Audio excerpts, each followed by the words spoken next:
She likes to be center of attention with her singing and like, oh, look at that and look at this. Okay. Well, there was an autopsy that was done this morning. So there's definitely some injuries that we need to try to figure out how she got those injuries. Some physical injuries that she has. What kind of question is that? I don't know. I have no reason to hurt nobody for any reason whatsoever. They are just kids. Why am I going to sit there and inflict harm and pain on somebody that I love and care about? That doesn't make any sense. That's not who I am. That's not what I do. This is Travis Ray Thompson. He says he doesn't know what happened, but the evidence tells a different story. Travis, I think there's some information you have that you're not telling. I have no information, dude. I'm telling you, I've told you guys everything. I have. I don't know. So what you're digging for? Yeah, it was an accident. I don't hate kids. You must. You're around that kid ends up with a broke arm. Now you're around, she ends up with a broken back. And dies. Bleeds out and dies. But sometimes you never know. When you think you know something. I kept telling you something was off. Why do you say that? Just, you know how sometimes you just get that feeling like these people ain't normal? It's just like that kind of, that sense, just that something was off. Travis, there is no explanation. That's what I'm trying to tell you. You guys think I'm withholding information? I've told you everything. I don't want to go back to jail, dude. I don't do nothing. Yeah, first degree homicide. What the Do you know the implications of first? No, I don't. I don't know shit. It's eligible for the death penalty, Travis. On the morning of May 3rd, 2022, Marion County dispatchers received an urgent call from Advent Health Waterman in Tavares, Florida. Medical personnel reported a critically injured toddler being rushed to the emergency room. Inside that hospital room, officers and detectives would make a discovery that would shake the entire community. Attention quickly turned to the individual responsible for her care that day, 27-year-old Travis Ray Thompson. Within hours, detectives began piecing together the evidence that placed him at the center of this horrifying tragedy. The incident was not a random tragedy. Medical reports documented severe injuries consistent with significant trauma. Detectives' focus is now on determining how Jacqueline was injured while under Travis's care. Which details will help detectives piece together the truth? I haven't had a chance to read anything yet or learn about anything yet. So, but what I understand is that you guys came down here on your own. Is that right? Yeah. Okay. So you came down here, I guess. Did anybody force you to come down here or anything like that? No. Okay. She called me and said she needs me to go over there to have questions about the autopsy. I said, okay. Got it. Okay. And what's her name again? Kristen. Okay, Kristen. Yeah, thanks. So I just want to indicate in my report that it looks like you come down here consensually. Just so you know, this door doesn't lock, doesn't even have a lock on it. You don't have to talk to us. You can walk out anytime you want. Well, then that makes me look bad. What do you mean? I don't know, just not helping, I guess. Well, I always appreciate help, but just to clarify, you're not being forced to make any statements or anything like that. He's not being accused by detectives. Not yet. But the direction of the questions say otherwise. And his nervous fidgeting and over-explaining make it painfully obvious. The man sitting in that chair isn't as innocent as he wants them to believe. All right. And tell me about... He's a smart kid. Very hyper, energetic, wants to know anything and everything. Okay. Ask what if a lot. Like all, how old is he? He's 5. Okay, like all 5-year-olds. Yeah, he just wants to know how the world works. Yeah, he's about to be 6. Okay. And what grade's he in? He's in kindergarten. Okay. He's in 1st grade. Got it. Any problems with him at home? Any conflicts or anything like that? No. Okay. Disciplinary issues, anything? No. All right. I mean, sometimes when he plays with the neighbor kid, like he doesn't pay attention to like he's being mean to his sister because he'll just let her like take whatever and like do whatever he thinks is funny. Yeah. But I mean, I'll be like, dude, like you gotta be responsible. You gotta look out for your sister. Sure. I mean, like, yeah, your friends are here. It's all fun and games. But the moral of the point is that's your sister. You gotta be responsible for her. The detective quickly gets back to business, weaving the right questions to slowly entangle him in his own story. And describe to me, what is she like? Very hyper and energetic as her brother is. Very hyper and energetic? Very, what is it, very outgoing, very outgoing. She likes to be center of attention with her singing and like, oh, look at that and look at this. Okay. Very, very cute. Okay. He keeps his composure, but something about the way he talks doesn't sit right. It's rehearsed, like he's trying to remember the right version of the story. But then the detective leans forward and asks something that just might pull the floor out from under him. So let's go back to yesterday morning, and let's start at the time whenever, I know everyone that's in the house, let's start at the time whenever you wake up and who's awake, and tell and describe to me specifically what was going on from the moment you opened your eyes yesterday. When I opened my eyes, I got Jay up, got him ready for school, took him to the bus stop, we waited, we talked a little bit about just, he thinks Batman's the greatest hero ever, and it's like, money's not a superpower, Superman's the greatest. And that whole kind of thing, the bus pulled up, I was like, all right, here's your bus, have a good day at school, gave me a fist bump, gave me a hug, we got on the bus, I went back, took out my firearms because they were going to be cleaned, but then I was like, no, never mind, I want to lay back down.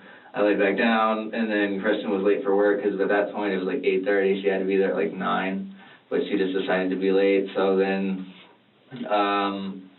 we both got up. Jen was already awake, got her up. She wanted to go outside, play with the chicken and the duck. They did that. I made coffee. Me and Kristen drank our coffee, smoked a cigarette.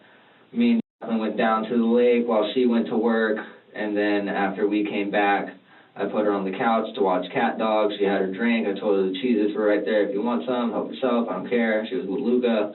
I had to use the bathroom. I was in there for about 10 minutes, and then I heard her collapse on the floor. So when I looked out, through where the doorknob would be, she was just like laying on the floor, like, hey, you all right? She didn't respond. So then I hit the door up. I was like, hey, you all right? She still wasn't responding. So I flushed, pulled my pants up, ran over to her, and she was like making a gurgling sound, like I thought she probably swallowed some water down the wrong tube or something, but that wasn't the case because when I picked her up, she was limp. She wasn't breathing. So I called Kristen immediately, said, you need to come home, like there's something going on. She's like, what's going on? I was just like, do you not hear her? She's literally trying to like breathe and she's not breathing. So I started doing CPR. Kristen was on her way. I hit the door open to see if like any of the neighbors were around, but there was no one home. So I just kept doing CPR. When I tried to call 911, it didn't even dial. It didn't even go through. It didn't do anything. Mm-hmm. So I was just like, all right, so this is bad. This is bad. He says he called 911 and tried to perform CPR, but detectives aren't buying it. When she told me that she stopped breathing, we got on hold of 911 again, told me we needed an ambulance. They met us en route to the hospital, met us at Old Crow Barbecue Restaurant. Okay. And then from there, they told me they're just like lay her down on the ground, do these compressions. I was like, I'm already doing that. I just need an ambulance. And you're on the phone with 911 at this point? Yes. Okay. Well, the good news is I can go through the 911 audio for that part. So let's jump back to whenever you guys are both having your coffee and smoking a cigarette. Right. Where's Jen at then? She's over like 5 feet away playing with the chicken and the duck. Okay. And then after you guys did that, I think you said that Kristen was running late for work, but then did she leave after coffee? Yes. Okay. Because that's when I get on her car. That's why I took her down to the lake on, because I didn't carry her down there. She didn't walk. So the moment Kristen goes to work, what, does she take a car or walk? Yeah, she took her car. Okay. The moment that she gets in her car and leaves, describe to me where you're at and where she's at. We're on our way to walking to the lake. As she was leaving, that's when we were walking through the back lot of where our lot is, crossing the street. Get across the street, there's a trail that leads to the lake. You take a right, and then there's a whole like little dock made of pallets and like dead roots and stuff. Okay, so you guys are going across the street, and then you go a little farther, and then do a trail down to the lake. Is that right? Yes. Okay, and when did you say a little car? Are you pushing her down there, or is she walking? Yeah, she's pushing her. Okay, so you're pushing her down. She has like this little toy car thing. Okay, and how is she doing whenever you're pushing her in the little toy car? She seemed perfectly fine. She was laughing. She was going vroom vroom. I was like, what, you want to go faster? She's like, yeah. So all right, pick it up to a light jog. Okay. And then get down to the lake, and she's like, want to go fishing? And it's like, we'll have to wait till Mom gets back because I'm supposed to finish making the table that folds into a bed or whatever she wanted me to make it. I was just going to make it into a table because the first time I tried to make it, the suspension arms ripped the wood out of the wall, and campers only have very thin walls. Okay.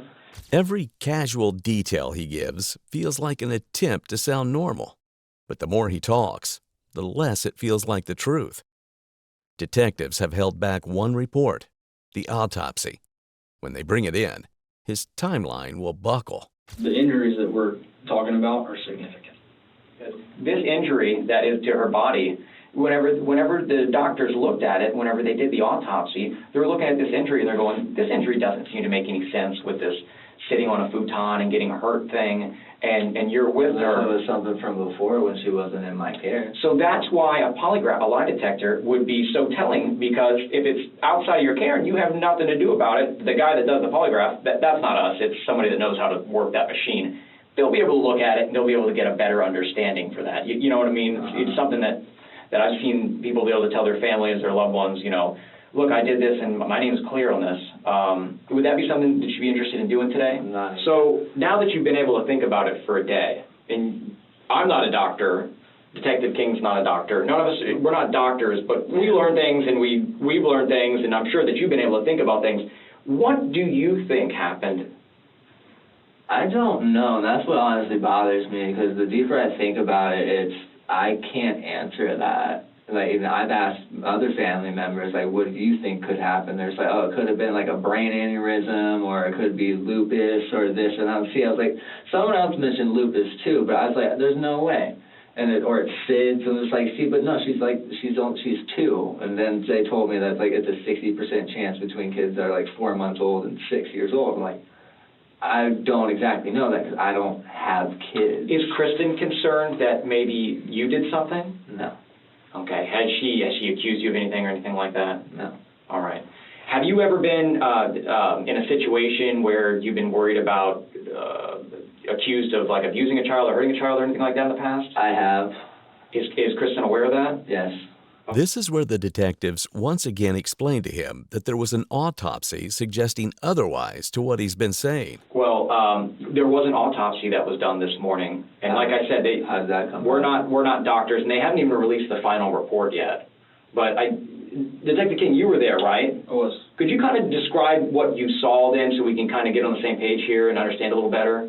So there's definitely, part of the reason you're here is there's definitely some injuries that we need to try to figure out how she got those. Right? Some physical injuries that she has. Okay, that our job right now is to try to figure out where those came from. So What injuries? well, and that we'll get there. Okay. So has she fallen anytime recently? I know when I talked to you last, there was one incident in a McDonald's there. She stood up and hit her head on the table. I know of. And but other than that, she stayed at her mom's, and I'd stayed at, like, my mom's, like, one night, and then I've been there mostly by myself for the past week. There wasn't until, like, 3 days, like, 4-day period. Yeah, pretty much at this point, yeah, kind of. Right. So at what point did Kristen and come back to the camper? Another disturbing detail soon surfaced, a case that resulted in a 4-year restraining order against him. Later, police received a call from a man named Robert Clearance, who said he wanted to share information about Travis because they were in the county jail at the same time, and that incident possibly hadn't been investigated. His girlfriend of 1 year, Kristen, might have known about his past. There's no way she would have ever left her daughter alone in his care. It was just another blatant lie by this suspect. After uttering all that, he starts victimizing himself. And that's exactly where the detective picks up on some crucial clues. I already expected that this was going to be something that was going to happen. What is it? Why? What's that? Because that's normally how it goes. That's just my luck. People think that I always have something to do with it, that I'm this mean, horrible person, this and that, but really straight up, I haven't done nothing. I didn't say you had anything to do with it. You haven't struck me the whole interview as what someone we're trying to do horrible. is figure out where this came from. I don't know what it is. The injury that she has does not, it doesn't correlate with the story. But I don't know what the injury is. Okay. So how am I supposed to tell you if I don't know? Well, anything at all that I know, because I have a few kids, anything at all that you can think of that you moved her, touched her in some way that would cause a bone to break. Without saying what bone, because I don't want to let all the cats out all the bags, but there is a bone that's broken on her body. It's a very important bone. And can you think of anything that obviously would cause a 2-year-old, almost 3-year-old's bone to break? It would be a significant amount of force, more so than just sitting on a futon.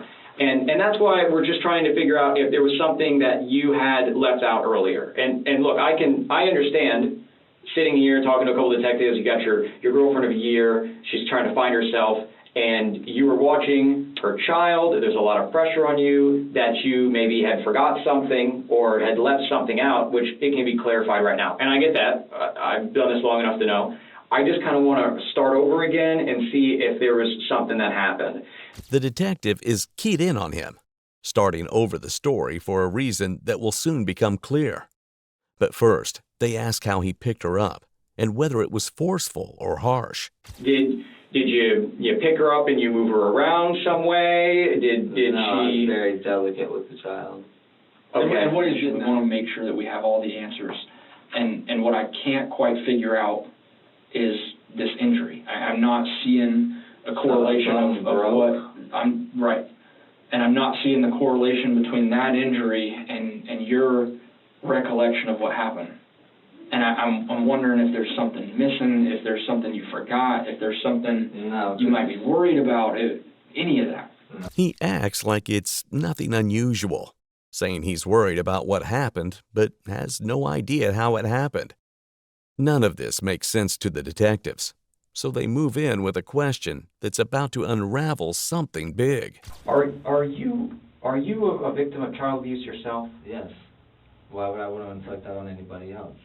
Well, that's what I'm trying to find out here is if something had happened to you as a child and it was traumatic, it can change the wires in our brain. That's what traumatic usually is. It means it affects people different ways. People that go to war come back with PTSD. That used to affect me as a child, but then that cycle was broken by a very good family member of mine, my Uncle Andy. He talked me through a lot. He taught me a lot. Sort of like counseling. Sounds like this family member gave you some the only one counseling. that actually understands. You can call him if you want.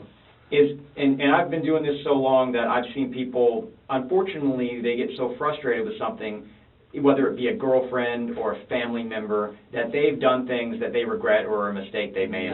When I was on the road, I used to work. Take my anger out on a child or anybody else. Well, I just leave. yeah, when I was on the road, I used to see people get in these arguments with family members, their mom, their dad, their girlfriend, and they would push or hurt somebody, and they don't even mean to even lash out with their body, but they are, and then they would forget, and then somebody would show me a cell phone video, and then they would say, I just saw red, detective or deputy at that point.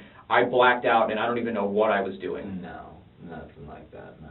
Is there any spots or times you don't recall that would help us better understand what's going on with this injury? No, because I mostly pay attention to everything that goes on around me and what's going on. Have you ever been involved in a domestic battery? Have you ever hurt anybody around you on accident? On accident? Yeah. No. Have you and Kristen ever had to have the police come out because you guys just got in a fight? Any ex-girlfriends or anything like that you've ever, anything like that? No, they tried to pin me for things. Oh, he put his hands on me. I was just like, yeah, that's why I have this whole note that says, you know, I'd never put my hands on you.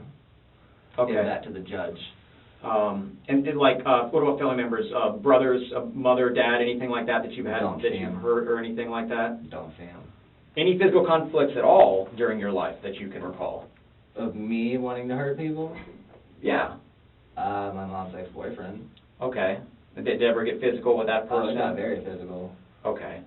And was there some kind of abuse done to you regarding that? With him, yes, and my mother, absolutely.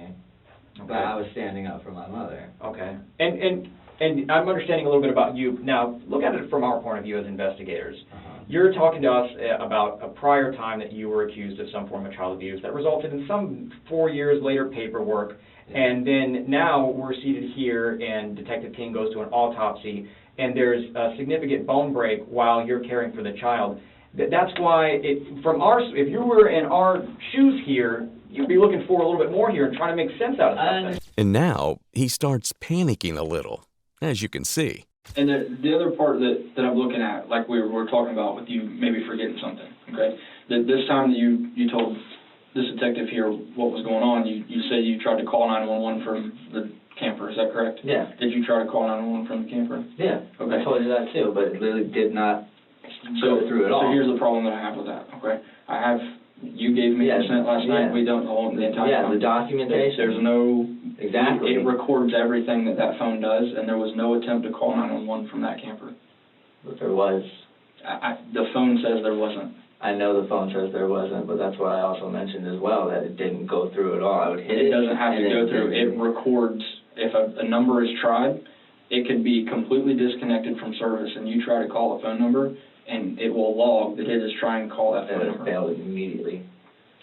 If those numbers are typed in and you hit the green phone button, it immediately logs that into the phone logs, and there's no log of that. Whether or not it connects to the tower, the phone's still trying on the device, but it doesn't get to the tower. But the phone would still have it on the log, is what he's trying to say. Right now, I've got some information here that it looks like something's missing, right? You agree with that? It does, but I'm telling you, I don't know. And that, for your own protection, you want to go down there and sit down with that detective in there and go through that process with him and show, hey, look, I passed it. I'm telling you the truth. This is exactly what happened.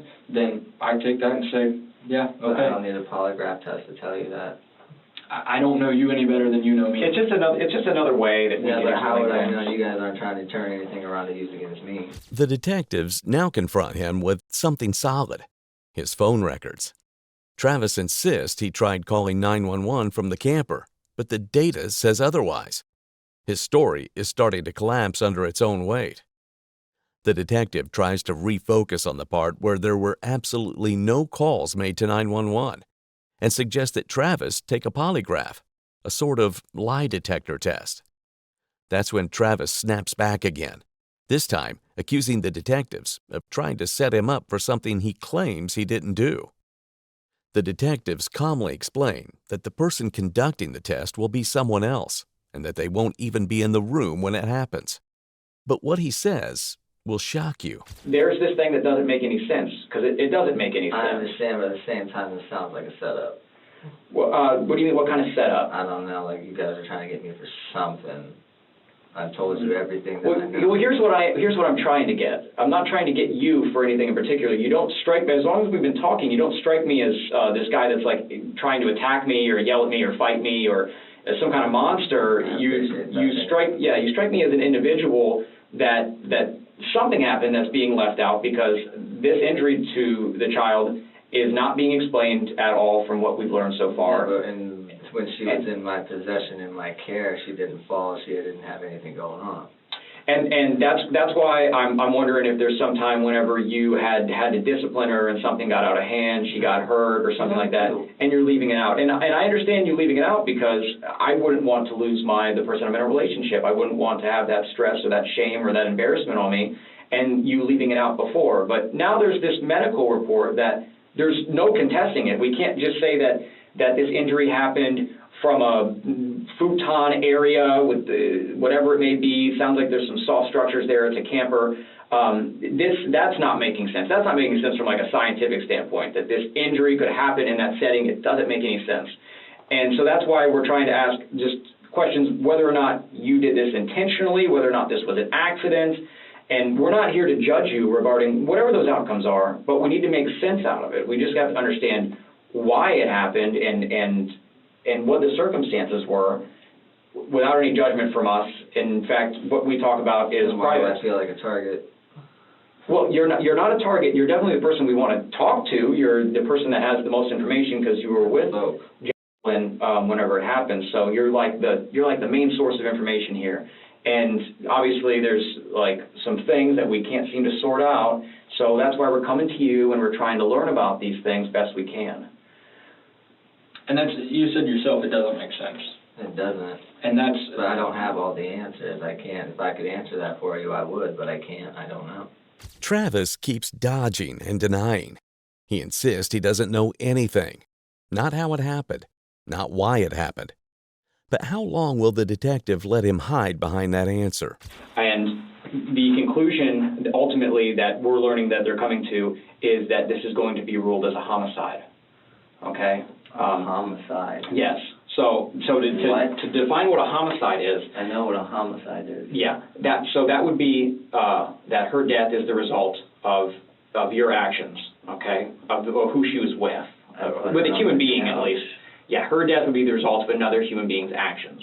So what we're trying to gauge right now is, were those actions of what happened to her something that was intentional? Was it malicious? Was it somebody that had ill intent? Was it somebody that was out of control? Were they on drugs? Were they on alcohol? There's a whole spectrum of things that could be why somebody would do something. Then there is also what it usually is and what I always hope it is, someone that accidentally did something that resulted in someone passing away. This could be a whole gamut of things that could cause that. When you guys were down there by the dock, you were picking her up and she was wiggling or something and you dropped her and she landed somewhere, something completely different. Like I said, it could be a whole different series of things. Detectives tell him plainly, if he has no explanation for what happened, this will be ruled as first-degree homicide.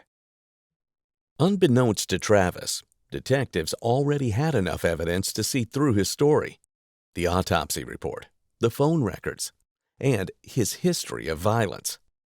But before they confront him with that truth, they give him one last chance to come clean. You had, she's out there by the chicken coop, and you picked her up, and she fell down on something causing a very serious break. Then you're embarrassed. You feel shameful. You don't want her to be upset. I get that. Am I embarrassed or shameful? Well, see, that's what I'm kind of worried about here, because 99% of the people that I talk to at least show some kind of like outward emotion. They feel upset. They're like they show some kind of sadness or something, or they show something other than contempt or suspicion. But the whole time I'm talking to you, you look very suspicious, very paranoid, very non-remorseful, if you will. And that's what I'm trying to get here is, are you this like 1% of the people that I talk to that actually doesn't care at all about what they did? That Of course I care. They go out and they find kids to just take out their anger on? Or are you somebody that was abused as a child, went through physical abuse, has, I don't know, problems with taking care of children, which is why there was something in the past that happened? This is literally crazy. This is literally crazy.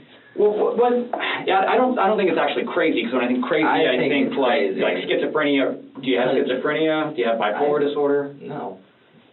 I also spent a little bit of time while you were talking in there about the prior case where you sat down on a child's arm and it broke the child's arm or something. Yeah, that one I can admit that I was not paying attention. I put him in the center of the bed. I turned around because I thought somebody knocked on the door. Looked out in the hallway. Nobody knocked again, and then I just sat down. Okay. But as soon as I felt him under me, I just immediately stood up. I was like, "Are you okay?" Immediate remorse. Immediate, like, guilt. Just like, "Are you okay? Are you good?" Like, but no one died in that case. no. Right. But somebody did die in this case. Yeah. Yeah. So, But that's nothing that was inflicted by me. right. Have you ever heard the saying, lightning doesn't strike twice? This seems like an unusual coincidence to me. And that's what I'm trying to gauge you as. Are you a kind of guy that just says, I'm not taking a polygraph. The whole world should believe me. I wouldn't hurt any kids. Look at all these things. They're just accidents. They didn't happen. I don't know what happened. This is crazy. And then they just say, this is crazy. Could you imagine, like, all the things that we've learned, what we've seen with the injury, what we've learned about the timeline, and then we tell you all of this, and your statement regarding all these things is, this is crazy. It's only when the detective points out how cold and detached he's been that Travis finally shows emotion, but not the kind anyone expected. Pointless anger flares up, followed by the same tired pattern of self-victimizing and self-pity that's defined his entire interrogation. That's literally doesn't. And I'm not even a doctor, and I can tell you from looking at it with my eyes. This is why I said I feel like a target, because I never done nothing to these kids, dudes. I have no reason to hurt nobody for any reason whatsoever. They are just kids. Why am I going to sit there and inflict harm and pain on somebody that I love and care about? That doesn't make any sense. That's not who I am. That's not what I do. Help us make sense of it. I'm trying to, and you guys are looking at me like I'm the victim here. Like, well, not the victim, but like I'm the one that had something to do with it, and I'm not about it. I'm not that type of person. Travis, I think there's some information you have that you're not telling. But this is where the tables turn on Travis when a detective walks in with new information that Kristen just told police. There were never any complaints from her daughter about back pain, completely shattering the story Travis had been feeding them all along. That there's been been no complaints or anything about the baby's back being hurt or anything. Oh, okay. That's good. Who said that? That's from Kristen. Kristen said there hasn't been any, the baby's not complaining about her back at all. Is that right? Well, that's what we just learned it right now, so, This is a fucking setup, dude. This is a fucking setup. Yes, because literally I've seen her. We have both watched her complain. My back hurts. My throat hurts. okay, So now I'm telling you that, and she's saying otherwise. there's no one trying to set you up here. That's what I feel like. I feel like I'm being set up We're for telling something. you what we learn as we learn it, okay?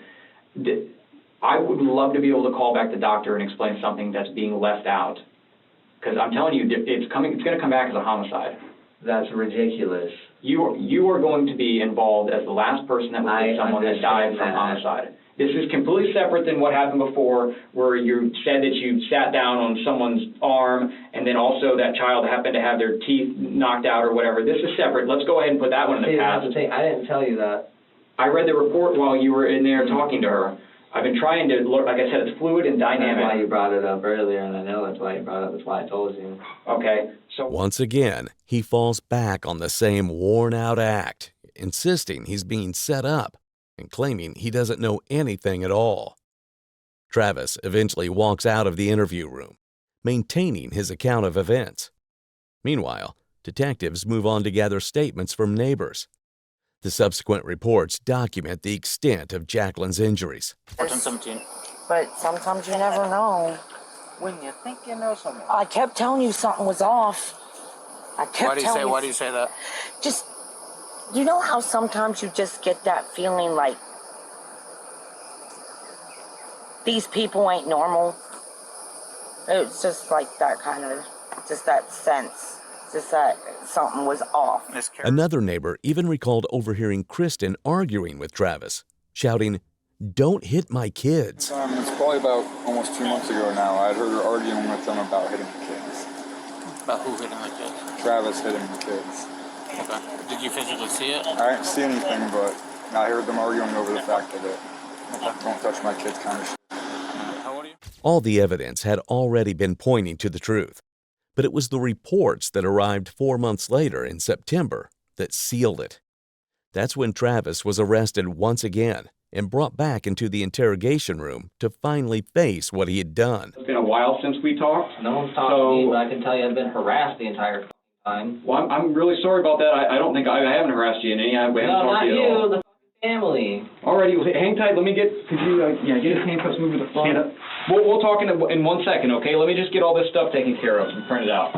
You'd think his self-pity would have ended after the reports and the mounting evidence. But he continues, telling the officer that the child's family has been harassing him. Detectives return to the investigation, reviewing the details of the injuries and the timeline once again. But I got a lot of paperwork back from the medical examiner, from the doctor, all the tests that they did. Obviously, it's been months since you and I talked last, okay? I haven't heard from nobody. Everything that I'm looking at, all of these test results, all of the findings, all of the opinions from these doctors that have done this for years, shows that this is possibly something that you plan to do. Plan to do. And that's what I want, is I want your explanation as to what happened. And I know we've gone over your story as to what happened numerous times. Okay, I've got it memorized. I'm sure you do as well. They make Travis go over the same story again, asking him to tell his side one more time. And, as expected, he repeats the same lines he's been clinging to since day one. So what I want to know, Travis, is what actually happened. But this time, things are different. The detectives are watching every micro-expression, every pause, every fake sigh. Because now they have the detailed incident reports, the statements, and the autopsy. Travis changes his tone, raises his voice, and wipes at his eyes. He fidgets, avoids eye contact, and restarts his answers several times, behaviors the detectives flag as rehearsed. A lot of the way that the All I doctor... can really tell you is that in that 10 minutes of me being in the bathroom, she was out there with Luca. I don't know. And I'm not going to be pinned for something that I didn't do, because I would never harm that little girl in my fucking life. I wouldn't have stepped up to be the dad that I was. Look, Travis, there is no explanation. That's what I'm trying to tell you. You guys think I'm withholding information? I've told you everything. I don't know. You don't think this bothers me? The entire time I sat in jail, it didn't bother me? The entire time I've been out, it hasn't bothered me? That there's no explanation? Right. Travis, the injuries that she sustained can't be explained by her falling off of a bed, or even if she had jumped off of the bunk beds in the back of the camper. That doesn't explain the severity of the injuries that she had. I know. So the detective now brings up the fact that he was upset about something, and that's why he might have done this to a literal child. Turns out, Kristen and him were going to break up. Once again, he slips right back into his victim act, completely avoiding any sort of accountability and showing any remorse. I'm guessing you got upset about something, or this is you just saying. Upset about? It was literally just a normal day. I don't know. I went through all of your text messages between you and Kristen. Okay? There's a high level of emotion in those text messages. I bet. Because y'all had broken up the week before, right? Something like that. When she said over text and how she would act in person are completely different. I get that, and I read that in the text messages. So that's very confusing. Okay, I read all that in the text messages where she even says that she acts differently over text than she does in person. Okay, I get that. Yeah, there's also a lot of messages you guys haven't seen. But what I'm trying to tell you, Travis, is that I can see that emotion in these text messages, and I can tell you from what I've been told from the people that are also involved in this, is they see these text messages of you extremely upset because the girl that you love has just told you that she doesn't want to be with you, she doesn't love you, and she's moving out. Yeah. She tells you all of that. You feel like this entire time that you've been with her has been completely wasted, and she's turned her back and walked away on you. Basically. What I don't want, Travis, is for it to look like, because of all that going on, you get mad and you plan in advance to do this. And right now, Travis, that's what I'm telling you, all of these test results and everything that I've gotten back and the totality of everything that I'm looking at, that's what it looks like. And I'm trying not to paint you in that picture because I don't think you're that guy. Don't paint me in it because I'm not that guy. That's all I have right now. I understand because all I have is your story. That I can give you. I've told you everything. All I have is your story of her falling from a futon that's literally this high off the ground in a plywood floored camper, Travis. There is no possible way. Multiple doctors in multiple places have told me it is absolutely impossible for this injury to come from her falling from here or from the ceiling. The detective points out that he's never shown consistent care for Kristen or the children, sending self-focused texts, living in her camper, asking her for money, and prioritizing his own interest. Investigators say this pattern is evident, and they note one last statement that contradicts earlier claims. Very seldom in those hundreds of text messages did you ever reach out and ask or care about anybody else. I'd ask her every day. Literally, I'd ask her every day, how are you? Is there anything I could do for you? Do you need help with anything? Just let me know. I believe it's all self-serving. You were doing it to try to maintain the relationship so you wouldn't be alone. I'll fix this, I'll fix that, I'm sorry for what I did. I wasn't living in her camper. She wanted me to live in the camper. There's what text messages say, and then there's what's said in person. Okay. She was always nicer in person. Sure. I'm sure she wanted to maintain a relationship.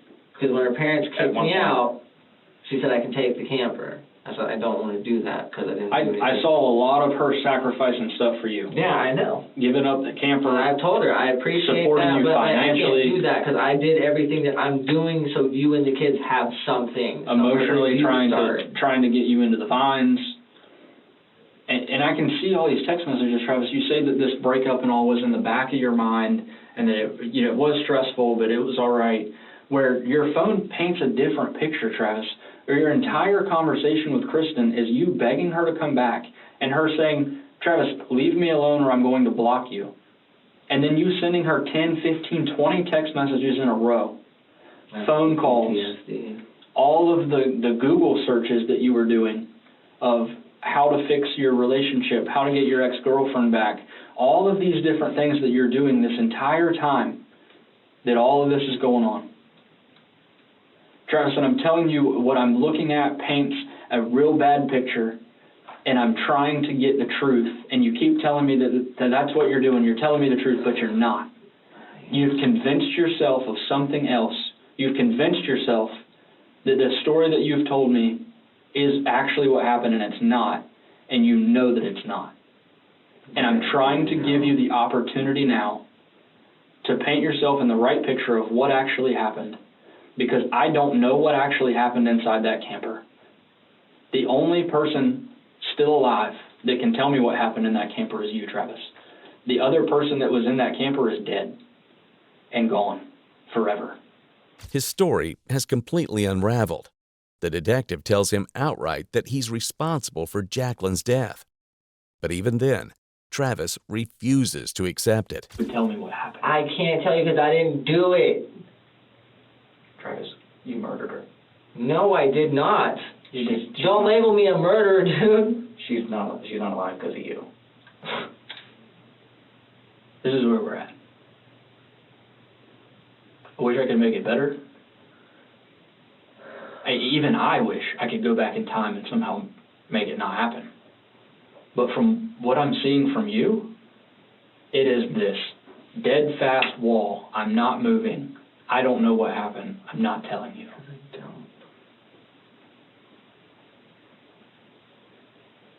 Travis, I can tell you that is going to torment you for the rest of your life. Because you are going to know what happened in that camper in the morning of May 3rd of this year. You know what happened. You were there. You caused it.